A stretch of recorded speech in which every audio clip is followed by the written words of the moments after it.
Finally অনুষ্ঠিত হয়ে গেল বিশ্বকাপের গ্রুপ পর্বের ড্র এবং এখানে ব্রাজিল রয়েছে গ্রুপ সিতে, যেখানে আমাদের প্রতিপক্ষ হইতে যাইতেছে মরক্কো, স্কটল্যান্ড এবং হাইতি। সো ওভারঅল যদি চিন্তা করি সেক্ষেত্রে আমাদের জন্য এইটা খুব একটা কঠিন গ্রুপ না, বাট আপনি যদি কিছু কি ফ্যাক্টরের দিকে তাকান সেক্ষেত্রে আমাদের জন্য বেশ কিছু বড় চ্যালেঞ্জ ওয়েট করতেছে এই গ্রুপ থেকেই। যেমন ধরেন আমরা প্রথম ম্যাচটাই খেলবো মরক্কোর বিপক্ষে। সো এই গ্রুপের ডেফিনেটলি বড় দুইটা দল বা কঠিন দুইটা দল মরক্কো এবং ব্রাজিল। সো এইখান থেকে কে গ্রুপ পর্বের চ্যাম্পিয়ন হবে সেটা প্রথম ম্যাচই অনেকটা নির্ধারিত হয়ে যাবে। সো প্রথম ম্যাচটাতে আপনার 100% এফোর্ট দিয়ে খেলতে হবে, 100% ইন্টেন্সিটি নিয়ে নামতে হবে, কামব্যাকের কোনো সুযোগ নেই এরকম একটা মনোভাব নিয়ে মাঠে নামতে হবে। সো অনেক প্রেশার শুরু হইতে যাইতেছে প্রথম ম্যাচ থেকেই।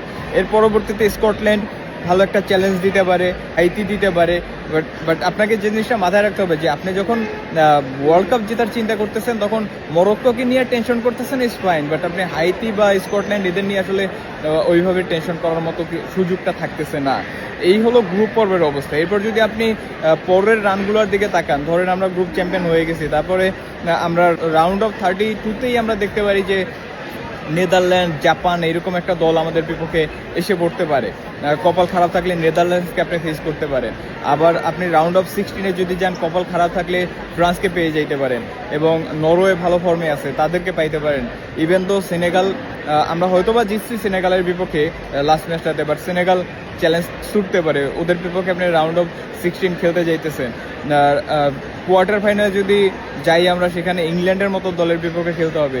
আমরা যদি সেমিফাইনালে যাই সেখানে আর্জেন্টিনাকে ফেস করতে হইতে পারে। সো ওভারঅল আমাদের রানটা অনেক হার্ড হইতে যাইতেছে।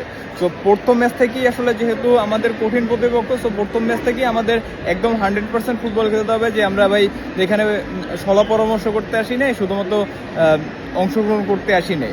কার্লো আনচেলত্তির যতটুকু টাইম পাওয়া দরকার ততটুকু পায় নাই, বাট যেহেতু উনি অনেকবার বলতেছে যে ওনার দলে ভালো খেলোয়াড় আছে, ওনার ইন্টেন্সিটি ভালো ব্যাকআপ উনি তৈরি করে ফেলছে, 16-17 জন অলরেডি রেডি হয়ে গেছে। সো আমার কাছে মনে হয় যে আমাদের রানটা অনেক চ্যালেঞ্জিং হলেও যদি আমরা প্রথম ম্যাচ থেকে জয়টা পাইতে পারি সেক্ষেত্রে আমাদের রানটা আস্তে আস্তে ইজিয়ার হবে, কারণ আমরা পরের দুইটা ম্যাচে মোটামুটি একটু ইজিলি ফুটবলটা খেলতে পারবো এবং প্রতিপক্ষ কারা আসতেছে তাদেরকে রিড করতে পারবো। সো ওভারঅল আমাদের জন্য বড় চ্যালেঞ্জ ওয়েট করতেছে, এতে কোনো ডাউট নেই।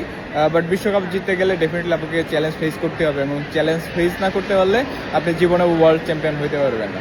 সো আশা করি ব্রাজিল ভালো কিছু করবে, এবং দলের ভিতরে যদি নেইমার থাকে তাহলে আমাদের ভালো করার সম্ভাবনাটা ডেফিনেটলি আরও অনেক বৃদ্ধি পাবে। That's it. সবাই ভালো থাকবেন, সুস্থ থাকবেন। আল্লাহ হাফেজ।